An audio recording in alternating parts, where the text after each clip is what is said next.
Now then. Welcome, everybody, to the Speaking of Seeing third annual Christmas special. The third annual Christmas special.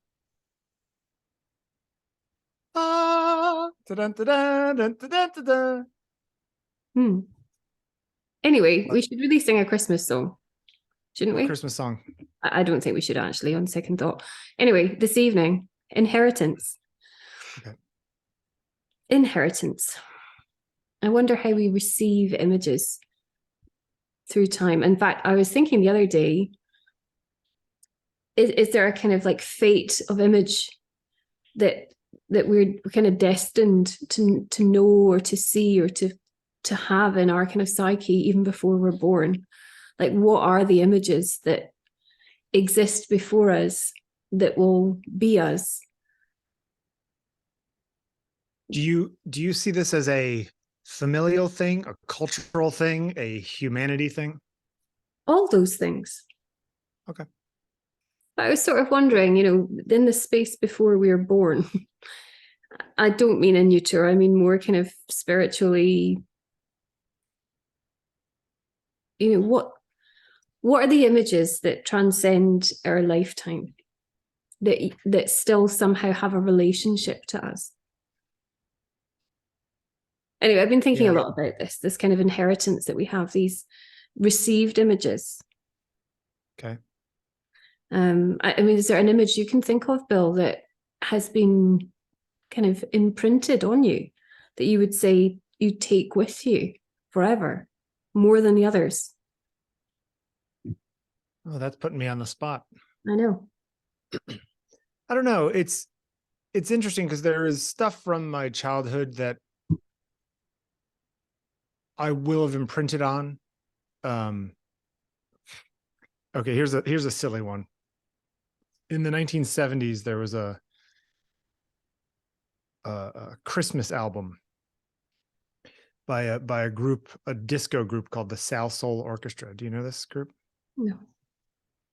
They were like a Philly soul kind of disco outfit. And the album cover was like this very 70s sort of disco girl in a short green dress with like her butt turned towards the camera. But of course, my parents used to play this like when I was a kid because it was like what was cool at the time, I guess, And it's just funny that when I think about Christmas music, I think about the cover of the Sal Soul Orchestra record. And that could have been when I was 3 years old, I tend to imagine that it is more, for me, it's less sort of cultural touchstones or, universal primitives or those kinds of things in actual things that I saw as a young child, And the only reason that one pops into mind is because, we're both wearing Christmas hats. But it's so kind of strange because of course we can't really know it, but we could kind of assume about these things. Is there an image that you arrived with? I would say no. I mean, we make sense of the world. What do you have one in mind for yourself? Similar to you, sort of things, especially from Christmas. I mean, that's actually why I chose it for now. Christmas is so kind of embedded in our cultural consciousness in the West. Yeah. The images from particularly childhood stay relatively static and fixed in one's mind for a really long time, well into adulthood, maybe forever. There are things from the end, like the PBS flashcard at the end of Sesame Street, for example. Sure.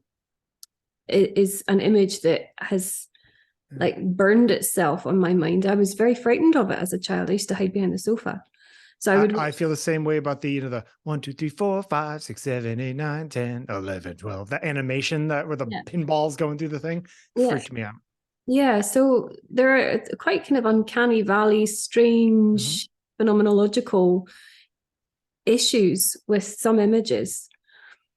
But I wonder how we make sense of our kind of, it's not just our culture through images, but what we inherit in images we think we know or recognize.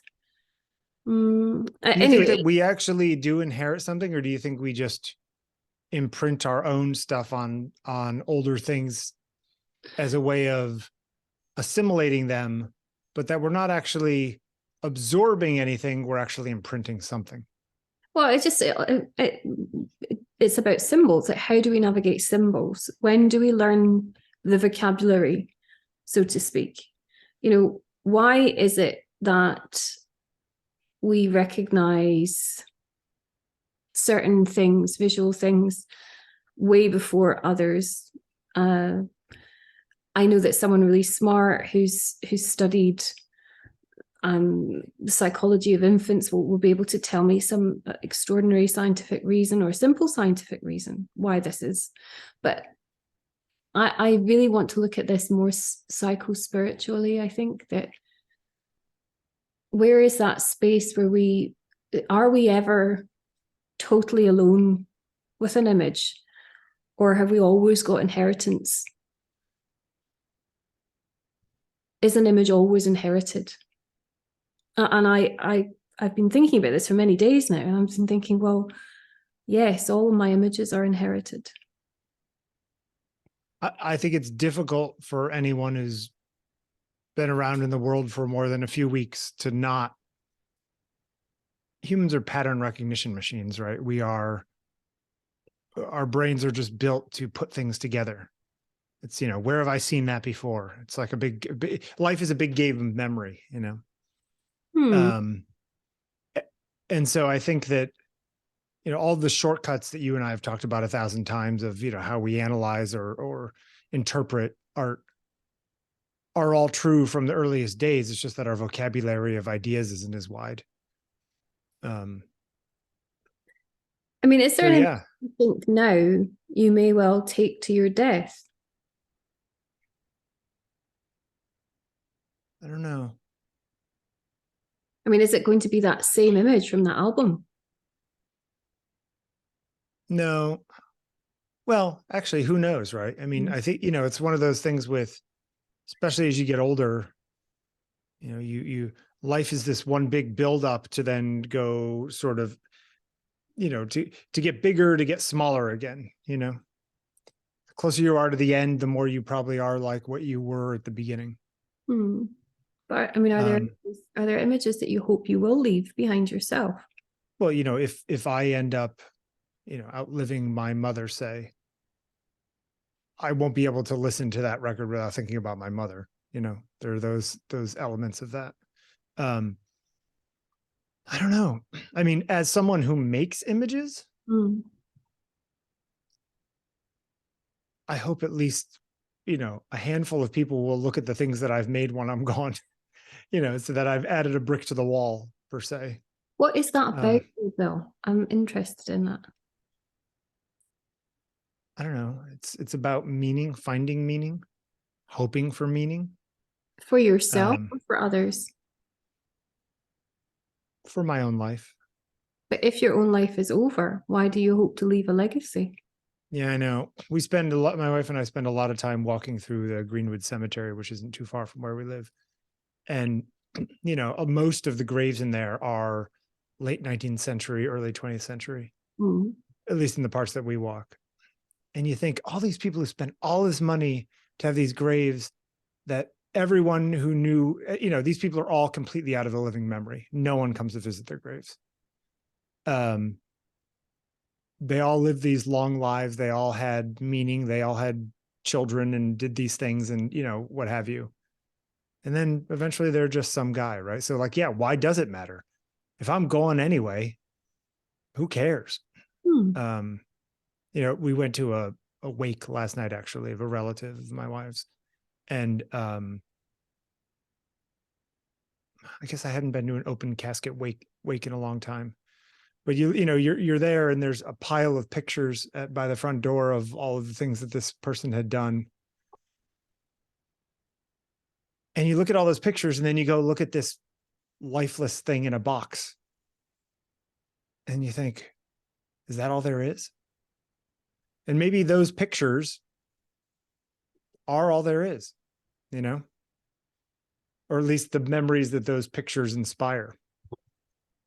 So then how long until those images themselves become totally useless? Well, you know, how many pictures from the 19th century look at? How many pictures from the 14th century do we look at? How many pictures from 653 BC do we look at?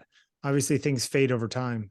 A listener of On Taking Pictures yesterday texted me and sent me a daguerreotype of a relative of his from 1850 that he found. Yeah. And I was like, that is amazing. You know, how many people have photographs from 1850 of somebody in their family, you know? But that's something for us to consider. You know, you're talking about going back through time, and like whoever looks at portraits in a kind of personal way that are painted, for example, from 300, 400, 500 years ago. I do wonder if photographs carry a different weight to them. If 150 years from now, it'll be different looking at pictures of us. Yeah. Or watch video of us. This could still be somewhere, you know. Exactly. So, you know, we might be archived somewhere. And though you and I, as such, are completely gone and nobody remembers food, we are still talking. Yeah. Highly visible. And people would could be having their own thoughts that may or may not mirror the things that you and I are thinking right now, even though we're long gone. Yeah. Anyway, inheritance. So I actually had a different set of images planned for this. And then I was thinking, I was doing a little bit of research around images that would be particular to a Christmas special. And either, I don't know if it was last year or the year before, we talked about a Bruegel image, Hunters in the Snow. And so I went back to Bruegel. And I was looking at this one, which is the census at Bethlehem, or the numbering at Bethlehem. It's from 1566. Where is this one? Do you know where this is? Yes, it is in the Royal Flemish Museum of Fine Arts. I think. In Flemland. Wait, I can tell you. It is Royal Museum of Fine Arts of Belgium. That's where it is. So that's cool. I like his paintings. Okay, so anyway, thinking about inheritance, I mean, Bruegel was really, really good at taking things that were kind of historical accounts and making them into kind of contemporary scenes. And there's lots of things about Bruegel. I mean, unlike you, I don't particularly enjoy Bruegel's painting in the way you do, I think, but I understand the nature of its importance in a Western art history. Yeah. I mean, they're anthropologically interesting to me beyond their artistic things. Yeah. Yeah. And also, but specific to art history, very interesting as well, because he's one of the first people really who's painting landscape scenes of snow even. Yeah. I mean, actually, that's not true. There's a fresco in Siena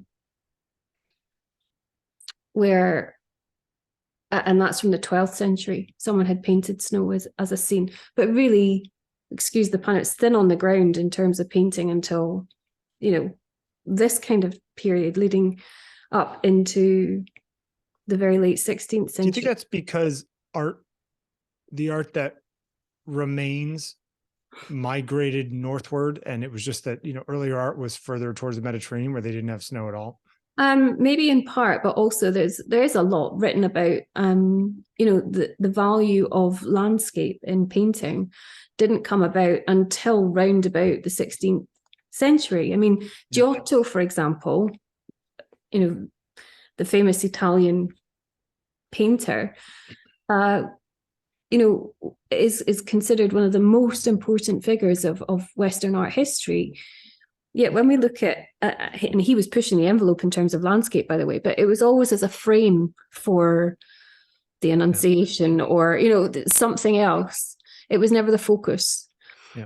And also, even in Giotto's paintings, we can see that, like a tree will emerge from a rock. The landscapes are quite incongruous. It's like saying that the ancient Egyptians were able to make vast pyramids, but they couldn't foreshorten. It's almost like the language of art hadn't learned itself or trained itself to landscape until round about the 16th century. I mean, somebody smart will come back to me and say, oh, there's lots of evidence of landscape painted before then. But for the most part, landscape was really the frame for other things.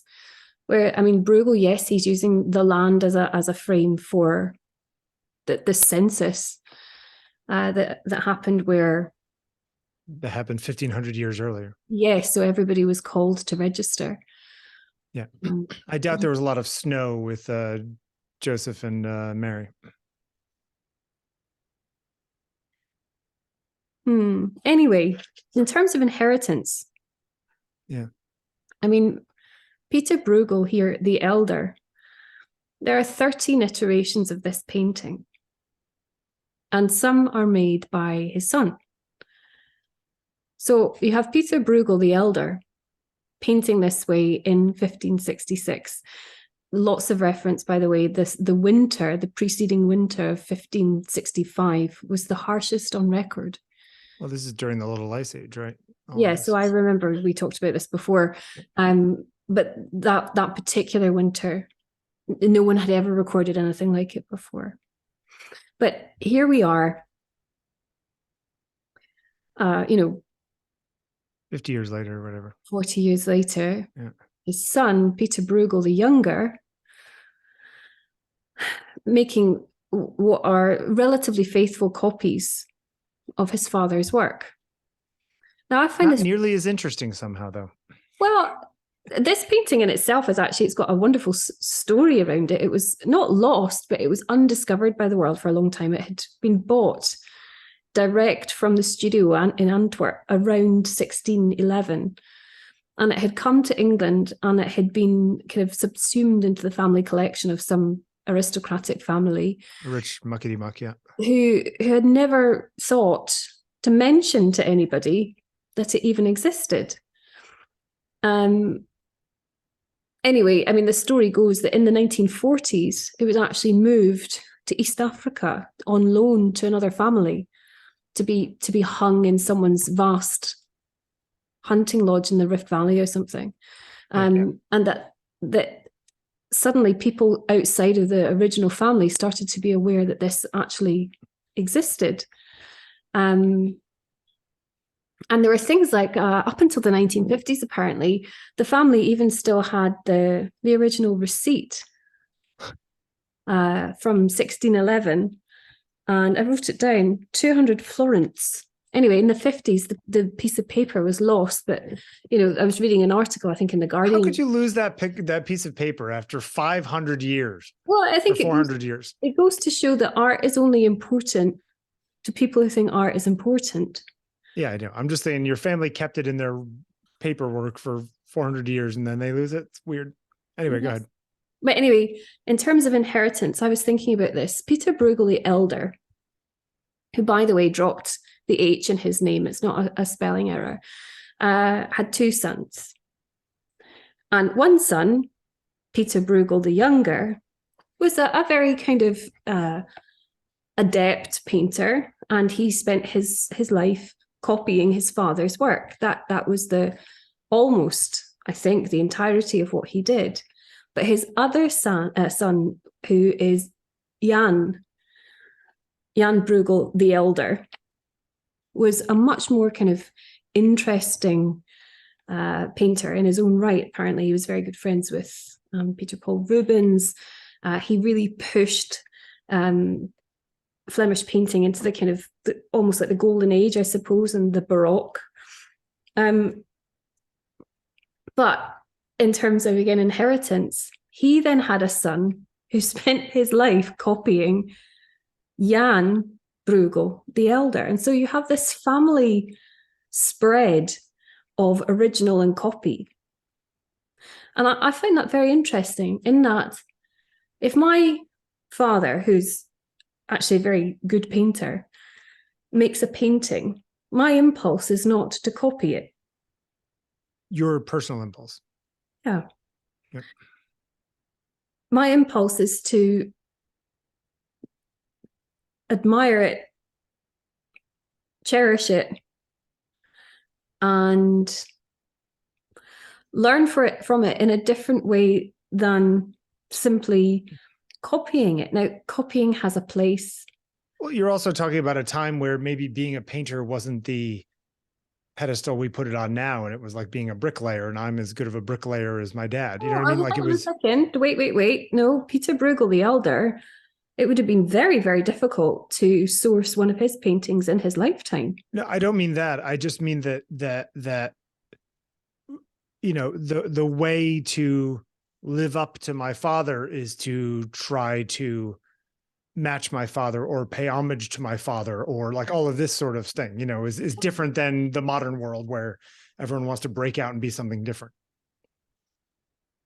But I do not find it strange. I do find it strange that generation after generation of Bruegels have essentially kind of self-populated this small slice of Western art history with copies.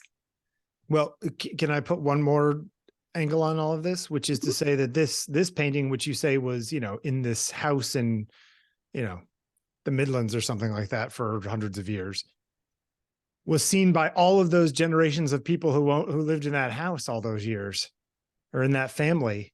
Yep. Like a kid in 1930 could have been looking at the same painting as a kid in 1630 and thinking, who knows what they were thinking, right? I mean, that's a whole other ball of wax. Well, you know, you're very smart, Bill, because of course then the bigger question with all of this is, how do images not just translate through time, but exist through time at all? In that, are we inheriting what we think we know about life purely from images that do not belong to us, that aren't our images? Do you think that the images that you can remember from your childhood, you know, like there was a painting on the wall of my uncle's house of like an old man with like a little girl in a rowboat, you know, like a very weirdly nostalgic sort of play that was happening in this painting. Mm. I never had a conversation with anybody about that painting. It was always a painting at my uncle's house on the wall above the fireplace or whatever. I wonder what they think about that. I know that what I thought about that painting wasn't learned. That was my own interpretation of it. You know, it actually creeps me out a little bit. The whole thing was just like weird, and the colors and the choices and whatever it is. Yeah. Obviously somebody thought it was really beautiful, but it's not like somebody said, this is a painting that was owned by, you know, your grandfather and it means XYZ, and we're going to pass down this knowledge to you. I mean, maybe that does happen. What is the knowledge? Yeah, I don't know. Well, I would say that I look at it and it feels of a time that was long before me, and almost feels creepy because of that. You know, it like weirds me out that sometimes I think of it. Somebody, there was a German secretary who worked at a Nazi death camp who just got. Yeah, I saw. You saw this, right? And I just think this woman was born in 1923 or whatever it was, right? And she's like 97 years old or 99 years old or whatever. 92. And I'm just thinking, in 1923, like what her growing up was like in the 1920s, how different the world was that she was growing up in, on top of the fact that it was like the rise of Nazi Germany as she was growing up and all the rest of it. Like her experience was so to do with when she was born. And if that same person was born 100 years later, was born now, how would they have lived their lives? You know what I mean? Like we only know what we know because it's what we've experienced. We can't know what we don't know. But isn't that also fascinating in terms of these two paintings, right? So the original painting, this one, yep, is painted to look like a particular scene that would have been quite ordinary for 1566.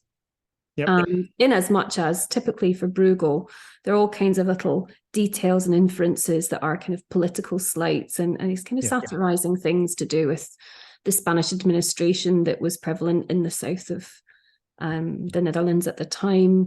And vignettes of different people who do different things and whatnot. Yeah. Exactly.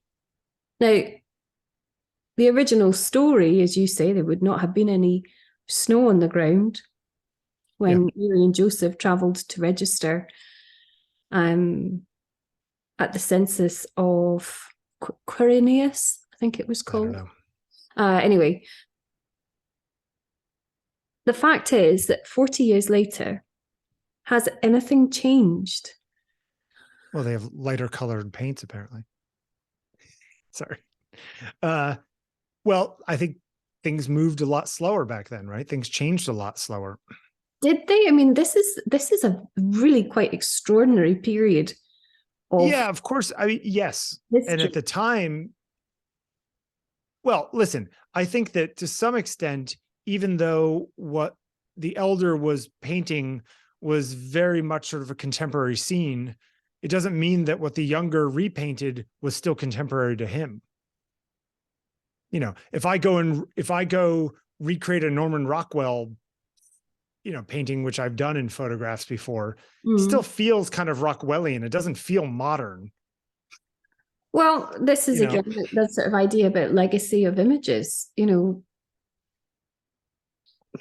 I've been reading Pieter Brueghel The Empty Space, right? So Pieter Brueghel, famous, lauded, celebrated theatre director. And I've been reading particularly about the different types of theatre. And one type of theatre is the deathly theatre, where essentially things that are so-called classics are regurgitated in what directors might think of as faithfully, but in actual fact are the death of culture, in that culture moves and changes. And that doesn't mean that we belittle, diminish, or bastardize what has come in the past, but it means that there's a yield to things changing over time. Even in classical theatre, even in a Shakespeare play, for example, the pages of text read by somebody now not believing themselves to be reading in the style of an Elizabethan playwright might actually read in a way that is full of life. And that's not diminishing what Shakespeare wrote at all. In fact, that's doing what Shakespeare wanted. Yep. And with painting, it's a very curious thing, because painting is fixed. It's not reworked. And yet here it is, but nothing changes. And so I wonder, in terms of Pieter Bruegel the Younger, like, what did he inherit? Did he inherit a sense that the images of his father were so important that it served, or it was respectful to him, by simply memorializing further and further the images that had been made 40 or 50 years ago? By the way, the Elder died when both Pieter and Jan were very, very small, and particularly Jan Brueghel the Elder, the younger son, was raised by the grandmother, who was a patron of the arts, I think. Hence his kind of more, perhaps, I don't know, liberal or maverick way of painting. I mean, I'm just going to zoom forward. Maybe to our eyes, this doesn't seem maverick, but Jan Brueghel the Elder, The Temptation in the Garden of Eden, from around 1600. This is an accomplished way of painting that is very different, much more nuanced, for example, than this. Okay. Much more interpretive too. I mean, it's interesting though, like you said, that, in some, how painting is permanent, right? Like, it's like stuck in when it was made to some extent. If you listen to, I don't know, if you listen to everybody who did a cover of some jazz standard, who covered, Someone to Watch Over Me or something like that, right? is if somebody else made a painting of the census or of a winter scene, would that be the same as a cover of a jazz standard? Or, is that the same song, or is that different? You know what I'm saying? Like I like these two versions of this. Is he painting the same painting, or is he painting an interpretation of the original painting? Well, then this is the other aspect again. This is about whether we are kind of perceivably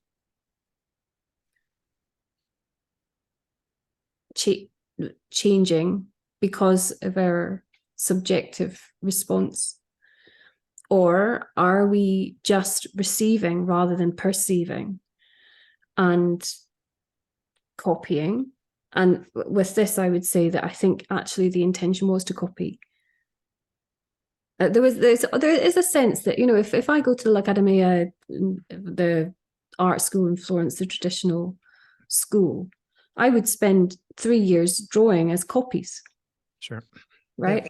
I mean, that's the last 700 years. That's what people do, right? Make Exactly. another one of these. Yep. And that has really resulted in extraordinarily talented artists, draftspeople. Yeah. But all of this is tied up with so many aspects of what we might talk about in any of our little shows. What is art? What is the nature of art? How does image travel through time? Is the past alive through images, for example? Yep. When we see something that is repeated, is it satire or is it parody? Is it a pastiche? And is there fault in any of those things?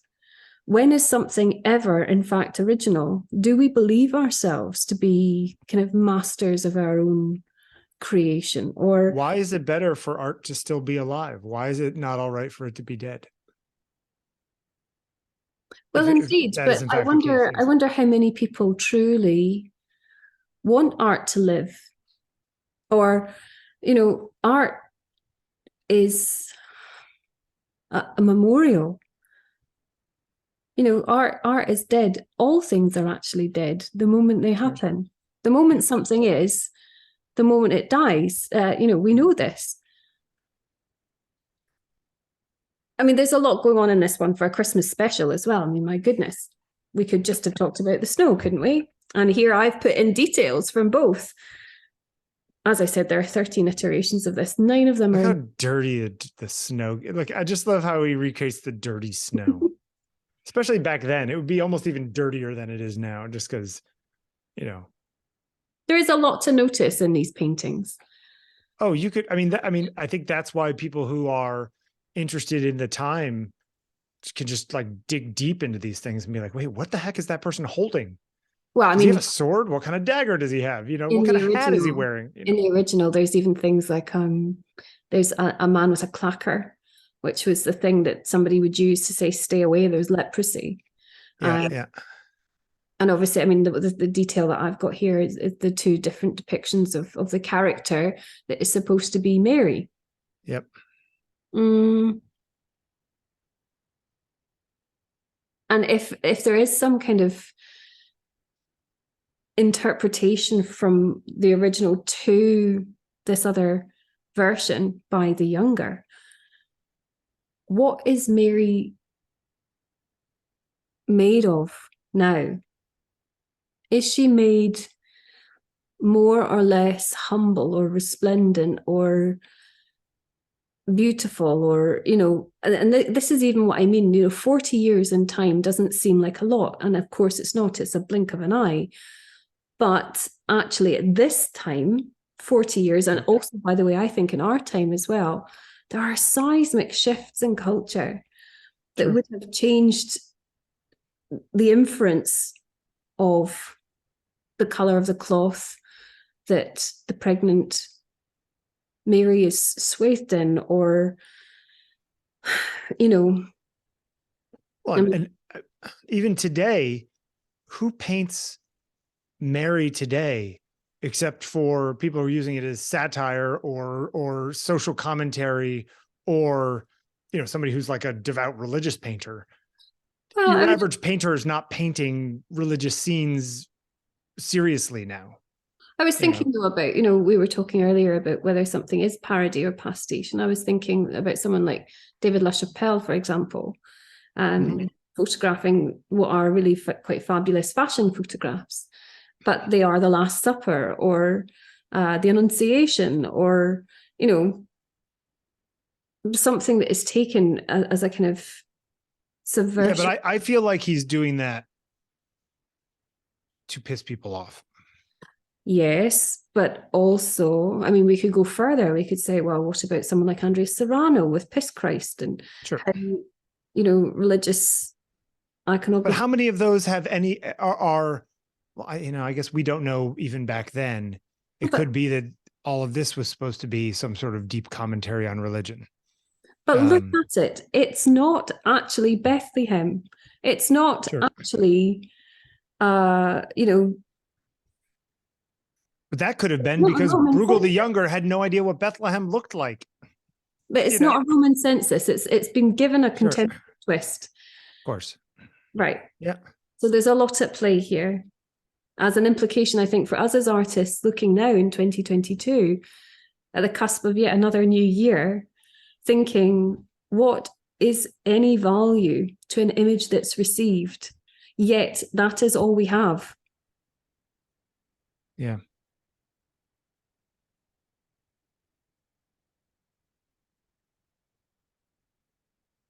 It's complicated. Oh.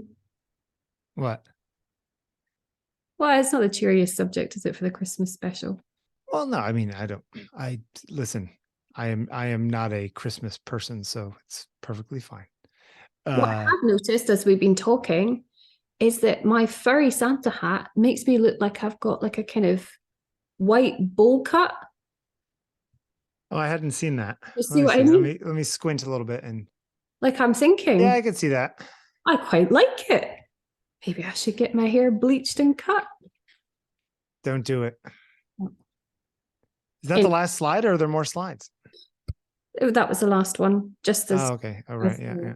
Offset. What a really interesting tangent, though, that one is, just in style from the earlier ones, Yeah, I mean, I picked this one because it's more kind of a landscape as well, with a biblical context. It's almost surrealist.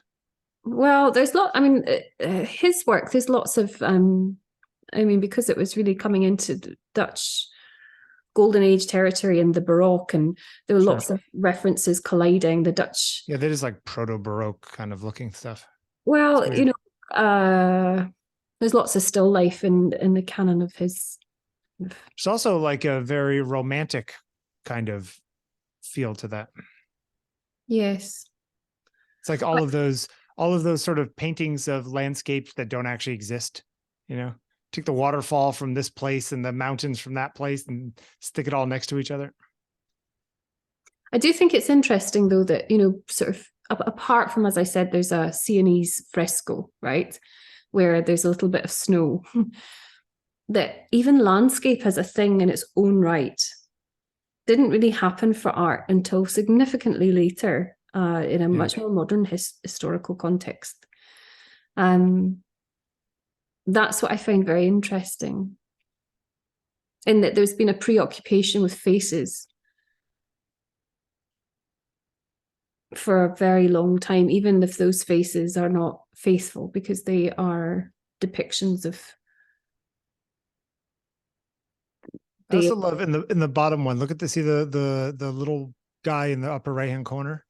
Is that a child or a little person or somebody just further away because they're perspective wise further away? There's lots of children dotted around. Look, can you see? Yeah, but it's funny because in the original he looks more like a child, I think. I don't know. Maybe I'm wrong. Go back one slide. Go back to the dark one. Yeah. That one. I mean, I spent quite a lot of time earlier going between. Certainly the position. Yeah, sorry, go ahead. No, it's just, it's so interesting thinking about this as a copy. Yeah. It is a very faithful from the composition of each individual person.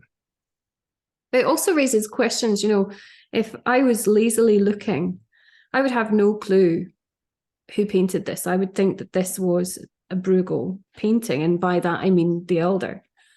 And I wonder if, I will never know. I don't know if anyone's done any research on this, but I wonder if Bruegel the Younger cared at all to be recognized for his work. Yeah, it's true. I'd also like to see the original, the Elder's work. Maybe it just needs to be cleaned too. You know what I mean? It just looks, it looks like a painting that could use a modern restoration, you know? Anyway, Bill Wadman, this has been the 2022 Speaking of Seeing Christmas special. Silent night, holy. Sorry. Yes, it has. It's been delightful as always. Another, spin around the sun with you has been delightful. Merry Christmas, Bill. Merry Christmas, Sandi. And we got to meet each other this year. So, 2022, big year. I thought so. See you soon. See you.